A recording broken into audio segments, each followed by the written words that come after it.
Hello everyone, this is Owen Madalena, the owner of Haven Landscape and Design. Today I will be talking about a landscape industry specific software called VIP3D. I will be comparing it to other softwares such as Realtime Landscape Architect and comparing their pros and cons. So unfortunately we are only able to use the trial version of this software. However, we were still able to learn a lot. I would say this software is similar to Realtime Landscape Architect but more in depth. It is more expensive than real-time, although it has much more options for plants and trees, and it has a more extensive material catalog.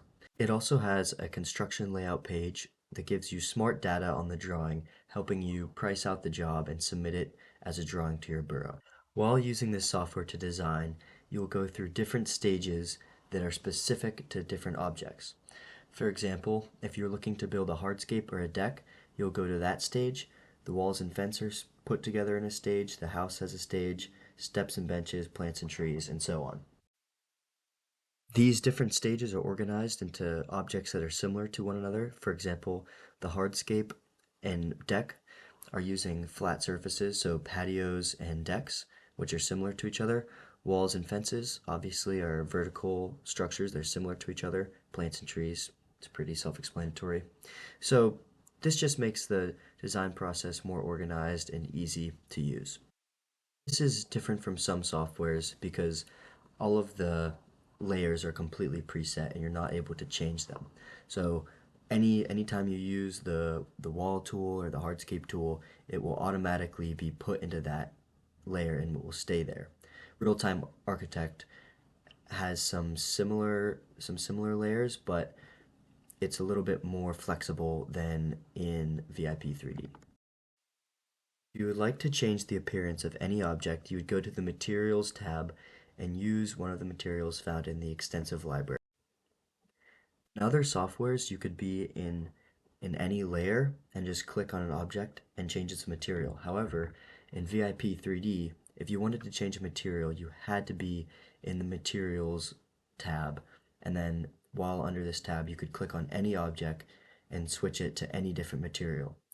I kind of like this because you're able to switch the material of individual couch cushions, chairs, patios, pergolas. You could click on anything and change it to anything you wanted. I will also say I was relatively impressed with the graphics.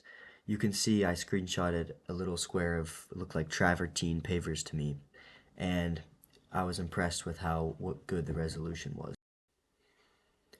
Using items and site amenities, we were able to find a scale and purpose to different areas that otherwise would have no character. So I personally used a fire pit with some chairs to show the scale and purpose of this little circular patio that I did in my personal design. And we used lawn chairs in the backyard of our master garden plan as seen in the image to the left.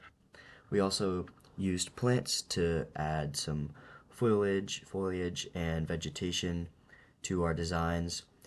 The plant list were divided into a bunch of different categories like ground covers, trees, shrubs, and annuals, and then they were subcategorized again after that into more categories like deciduous and coniferous.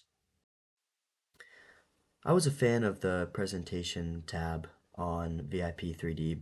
It had the same purpose as, the walkthroughs and whatnot from Real-Time Landscape Architect, but I just personally think it was set up a little bit better. So all the photos, walkthroughs, and environment settings were all under the presentation tab for VIP3D, while in Real-Time Landscape Architect you could, edit some of these settings in like the design phase. So this kind of kept it all organized into one tab. Some of the settings between these two softwares were pretty similar, such as the variable time of day. I did like the way the VIP3D did it. As you can see on the right there, there's a little wheel that shows you all the different times of day you can select.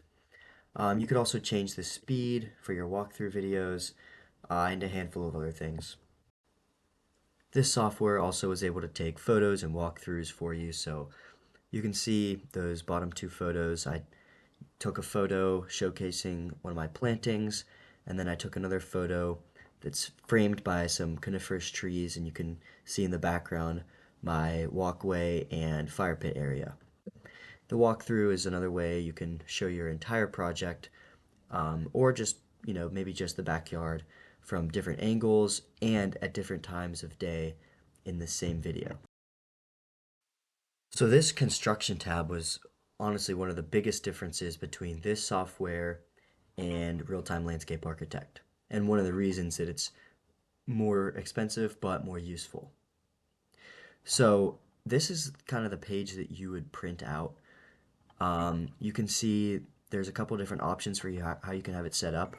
In the top right there, I have what it looks like if you leave your textures on. So I thought that that looked a little bit cluttered. And in class, whenever we made our print, we put it on black and white by taking all the textures off. Kind of just makes everything clearer and easier to see. But you're still able to put images in to show what it would look like in real life. So you can still have the color in. Um, I have 4 pictures there while having the design be clear. Um, on the left there, I have some smart data which show all the materials needed to build, certain aspects of your project. So this one is a deck. All you have to do is click on it and then go to your smart data and it shows all the materials you would need to build this deck. It's quite useful. So to conclude, I would say this is a great option for landscape contractors. It will end up being more expensive because it's subscription based, and you still be paying for it, 5, 10, 100 years down the road, whereas real time is just a one-time purchase. But I do think that it could be worth it if you're doing enough designs, just because of all the different features that make it more adaptable. Thanks for watching.